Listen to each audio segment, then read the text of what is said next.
আসসালামু আলাইকুম। আজকে আমি আপনাদেরকে সপ্তম শ্রেণীর গণিত বইয়ের প্রথম অধ্যায় অনুশীলনী 1.1-এর 3 নংয়ের সমাধান দেখাবো। প্রথম অনুশীলনী 1-এর প্রথম অধ্যায় হচ্ছে মূলদ ও অমূলদ সংখ্যা। নিচের সংখ্যাগুলোকে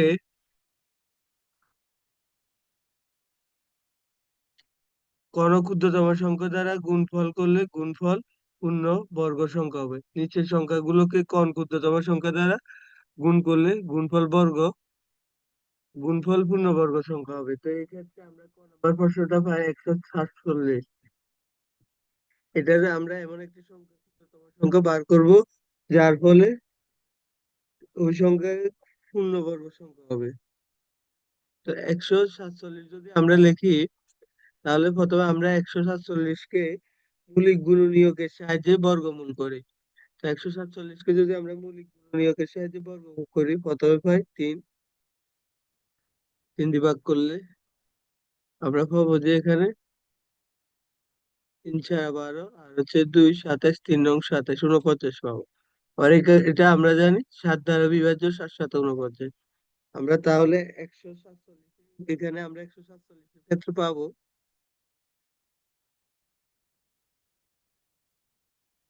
3 × 7 × 7,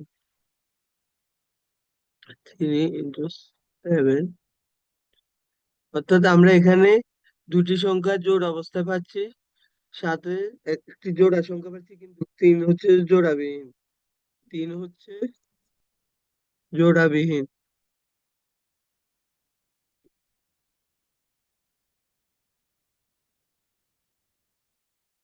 এই জোড়াবিহীন সংখ্যাটাকে যদি আমরা 3 দিয়ে গুণ করি, 147-কে যদি আমরা 3 দিয়ে পূর্ণবর্গ করতে চাই, 147-কে পূর্ণবর্গ করতে হলে আবার 3 দিয়ে গুণ করতে হবে, কারণ 3 হচ্ছে জোড়াবিহীন।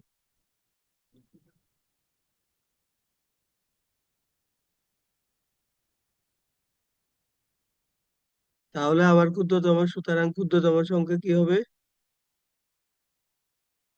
3 হবে। আমার ক্ষুদ্রতম সংখ্যা 3 হবে। এটি হচ্ছে যে আমার অ্যান্সার বা উত্তর।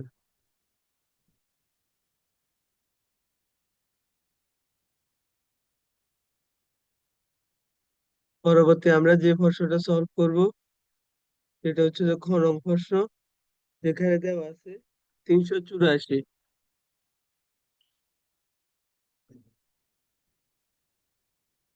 আবার 384-কে আমরা মৌলিক গুণনীয়কের সাহায্যে বর্গমূল নির্ণয় করব। আমরা যদি 2 দিয়ে করি 1 পাবো। আবার এখানে 1 18, 9 2 18, 192। আমরা আবার 2 দিয়ে করব, আবার পাবো আমরা 96। 9 2 18, 1 2 পাবো। আবার আমরা যদি 2 কে করি, 4 পাবো। 8 48। আমরা যদি আবার 2 দিয়ে করি, তাহলে আমরা পাবো 24। 24-কে যদি আমরা আবার 2 দিয়ে ভাগ করি, তাহলে পাবো 12। 12-কে আবার 2 দিয়ে ভাগ করলে আমরা পাবো 6। 6-কে 2 দিয়ে ভাগ করলে আমরা পাবো 3। তাহলে আমার 147 সমান, এখানে আমি দেখছি 2 একটা, 2টা, 3টা, 4টা, 5টা, 6টা, 7টা, 1 2 3 4 5 6 7টা। দেখলাম সাথে একটা 3 গুণ আছে। আমি যদি দেখি এখানে 2 একটা, 1 জোট 2 আছে, 2 জোট 2 আছে, 3 জোট 2 আছে, এবং কি আমার 2 এবং 3, 2 ও 3 জোড়াবিহীন।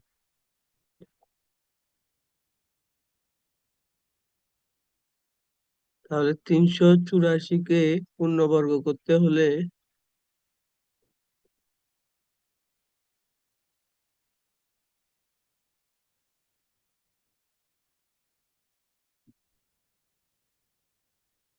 সমান 6 দ্বারা গুণ করতে হবে।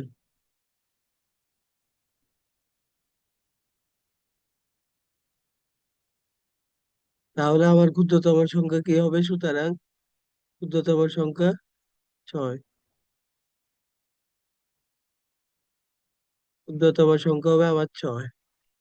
আসলে আমরা এবার পরবর্তী প্রশ্নে যাই। পরবর্তী প্রশ্নে দেওয়া আছে যে গ নং প্রশ্নে, সেখানে আমার 1470 দেওয়া আছে, যেটার আমার ক্ষুদ্রতম সংখ্যা বের করতে হবে। 1470-এর যদি আমি ক্ষুদ্রতম সংখ্যা বের করতে যাই, এটি 2 দ্বারা বিভাজ্য হলে আমরা পাবো 735। আবার এটা যদি আমরা 5 দ্বারা বিভাজ্য হবে, 5 দ্বারা বিভাজ্য হলে আমরা পাবো 147।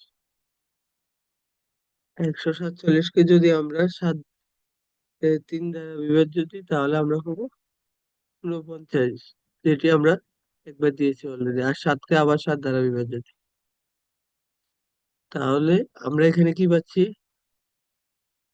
এখানে আমরা 1470 সমান 2 × 5 × 3 × 7 শুধু একটা জোড়া পাচ্ছি। তাহলে এখানে আমরা গুণনীয়ক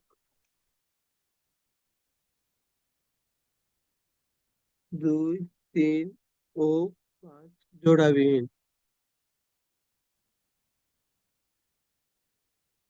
যেহেতু 2, 3 ও 5 জোড়াবিহীন, আমি যদি 1470-কে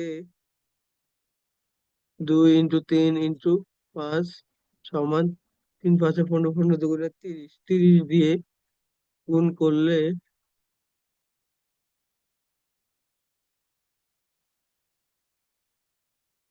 পূর্ণবর্গ সংখ্যা পাওয়া যাবে।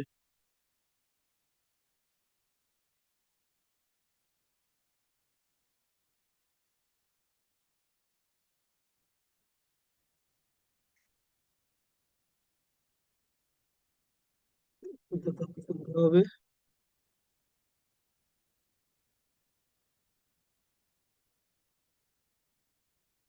30। এটা হচ্ছে আমার উত্তর। এরপরে আমি দেখবো যে আজকের জন্য শেষ প্রশ্ন, যেটি আমার দেওয়া আছে 23,805। ক নাম্বার 23,805।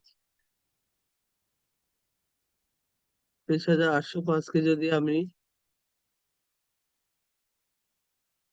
তাহলে 23,805কে যদি আমি মূলক নিয়কের সাহায্যে যদি বর্গমূল বার করি, তাহলে আমার এখানে প্রথমে 3 দিয়ে ভাগ করতে হবে। তারপর যে আমার আসবে যে 7,935। তারপর যে আমার আবার 3 দিয়ে ভাগ করলে আসবে 2,645। আবার আমি যদি 23 দিয়ে এটা বিভাজ্য, তো সুতরাং এখানে 23 দিয়ে বিভাজ্য।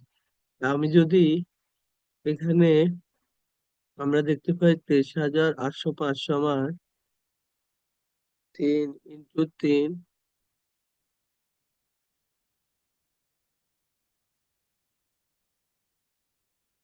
আমার এখানে একটু ভুল হয়ে গেছে, আমি এটি আবার করছি। এটা হচ্ছে 23,805, একে যদি আমি 3 দ্বারা বিভাজ্য করি, তাহলে আমার হবে 7,935। এই যে এটাকে যদি আমি আবার 3 দিয়ে ভাগ করি, 2,645।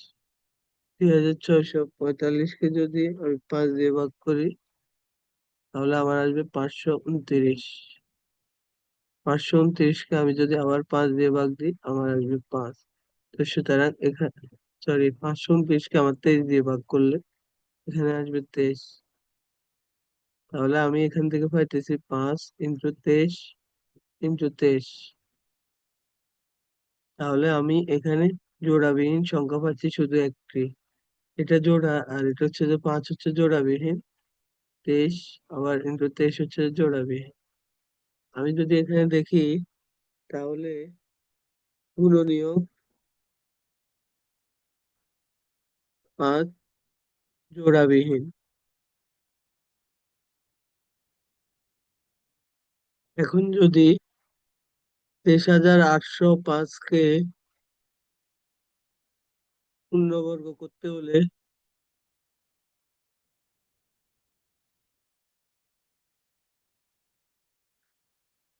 তাহলে 5 দ্বারা গুণ করতে হবে।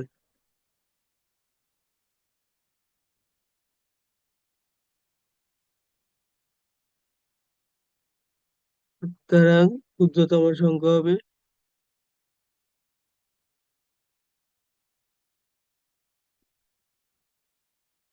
সমান 5। এটা হচ্ছে যে আমাদের উত্তর।